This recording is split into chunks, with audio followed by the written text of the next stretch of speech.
मौलाना room की एक हकायत है कि एक बंदे ने ना ताजर ने तोता रखिया सी घर दे विच। तोते नाल उस ताजर नूं बड़ा प्यार सी ते ताजर एक बारी अपने सफ़र ते रवाना होण लगा ते तोते नूं आंदा भी कोई चीज़ तू मंगवाणी होवे, तेरा कोई सनाह पत्र होवे ते दस।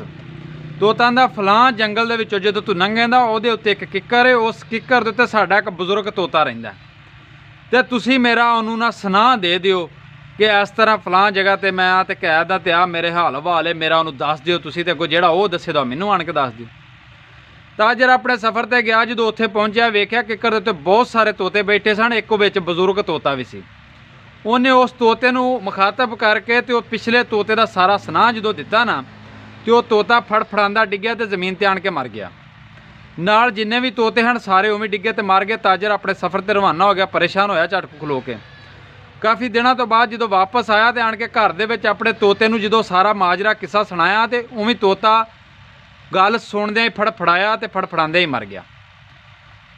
जदों तोता मर गया ना तो उन्हें फड़िया हथ च, ताजर ने तोता झट को परेशान होया, फड़ के तो जो पिंजरा से ना उत्ते धर दिता भी हुण मर गया वे, बाहर सुट आवां। थोड़ी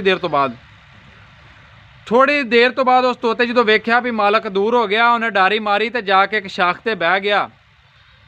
वो ताजर आंदा ये की होया, तू तो मर गया सा। उन्हें आख्या सी मैं अपनी ख्वाहिशां अपने नफ्स नूं मारिया सी वक्त तो पहलों। आंदा इहदा की मतलब, उन्हें कहा जेड़े तोते नूं तू मेरा सनाह दिता सी उन्हें मेरे वास्ते सनाह भेजा सी कि अगर तू आज़ादी लेना चाहना तो वक्त तो पहलों मर जा। मैं ना कि अगर असी आज़ादी हकीकी लेना चाहते हैं ना तो सानू वक्त तो पहलों एक बारी मरना पैना।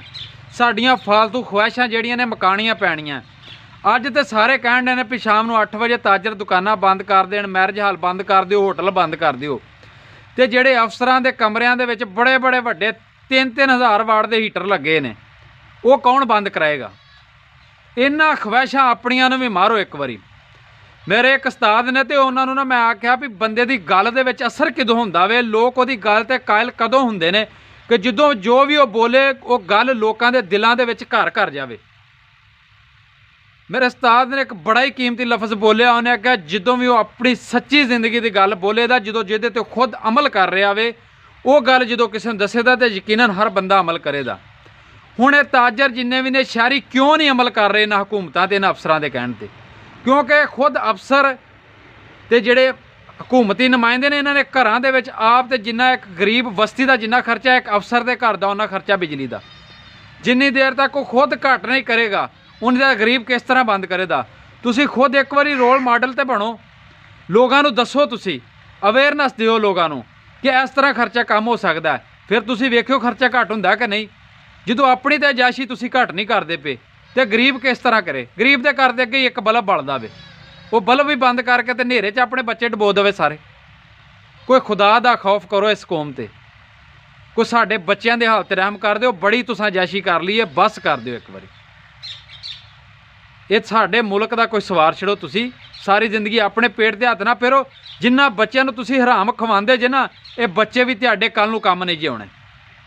एक बंदे ने बड़ी अच्छी गल की, उन्होंने किसी ने पूछा तू सारी जिंदगी च की कमाया? उन्हें आखा मैं हलाल की औलाद कमाई है। दूसरा बंदा आंदा इहदा की मतलब? उन्हें कहा हलाल कमा के लिया के औलाद नूं खवाया, अज उही औलाद मेरी कदर करदी है पई। जदों हलाल कमा के औलाद नूं खवाओ दे ना ते तुहाडी औलाद भी अमल करे दी तुहाडे ते तुहानूं उवें अपने बच्चों नूं हलाल खवाउण दे ते तुहाडी भी सेवा करनगे। जदों तुसां अजायशियां कीतियां ते कल नूं तुहाडी औलाद ने तुहाडी सेवा कोई नहीं जे करनी।